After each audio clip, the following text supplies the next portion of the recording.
Hello friends, online study ई में आपका स्वागत है। आज हम आपके लिए लेके आए हैं क्लास 8 का किसल्ले, जो कि हम क्लास 10th में उसको नॉन हिंदी के रूप में पढ़ते हैं।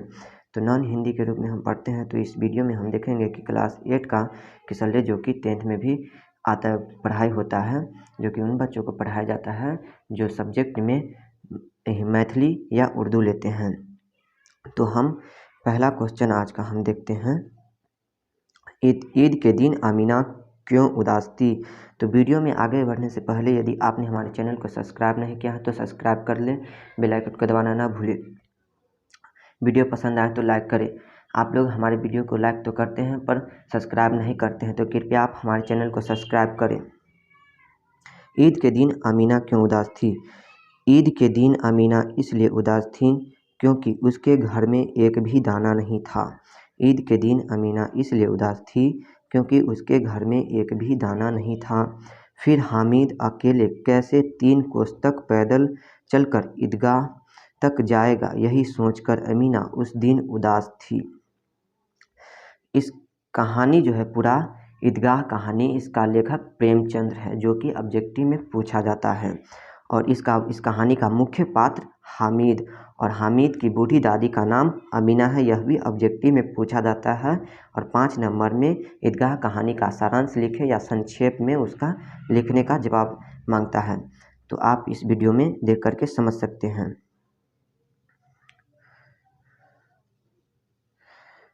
मेला जाने से पहले हामिद दादी से क्या कहता है।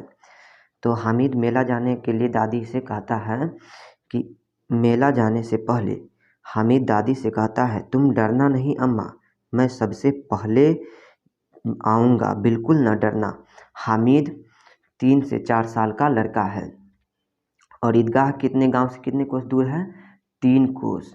और मेले में सभी खिलौने कितने रुपए के बिक रहे थे, 2 रुपए के। यह भी ऑब्जेक्टिव में पूछा जाता है, जो आप इसको भूलेगा नहीं, याद कीजिएगा।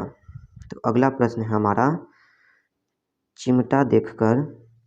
चिमटा देखकर अमीना के मन में कैसा भाव जगा। चिमटा देखकर अमीना के मन में कैसा भाव जगा। तो चिमटा देखकर अमीना के मन में 2 प्रकार के भाव जगे।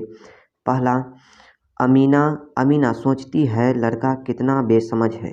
अमीना सोचती है लड़का कितना बेसमझ है, न कुछ खाया न पिया और न कोई खेलने का खिलौना लाया, यह चिमटा क्यों ले आया।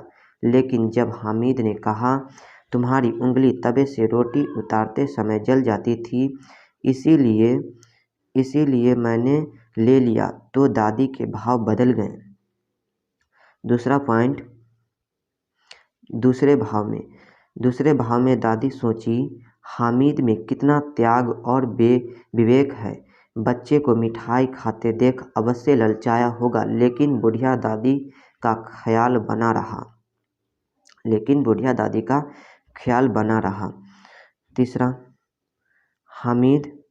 हामिद ने चिमटे को किन किन रूप में उपयोग करने की बात कही है।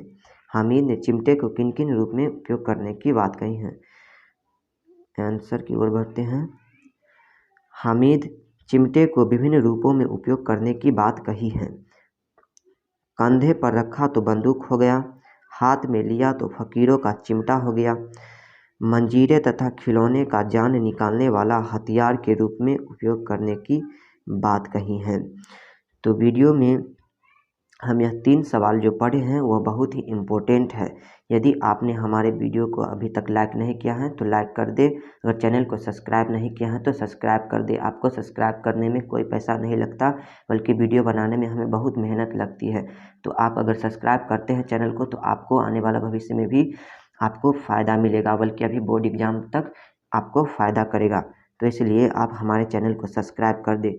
और हम कुछ कहना चाह रहे हैं, जो पत्र जो होता है वह दीर्घ उत्तरी प्रश्न में भी आता है। मतलब पत्र जो है इस पे ज़्यादा मार्क्स हम ला सकते हैं। तो पत्र उन बच्चों को ज़्यादा मार्क्स आता है जिसको लिखना आता है।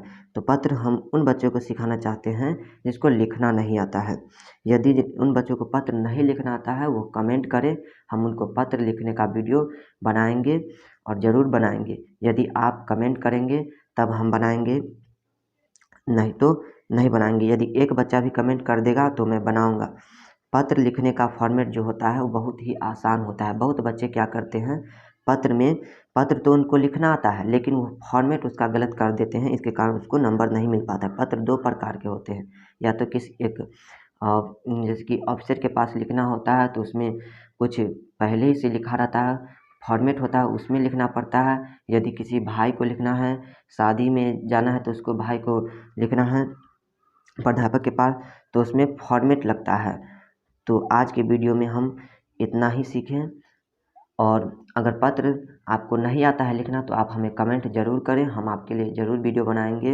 एक बार फिर मैं आपसे कहना चाहता हूं, अगर आपने हमारे चैनल को सब्सक्राइब नहीं किया तो सब्सक्राइब कर ले, बेल आइकन को दबाना ना भूलें। धन्यवाद, थैंक यू। फिर मिलते हैं आपसे अगले वीडियो में।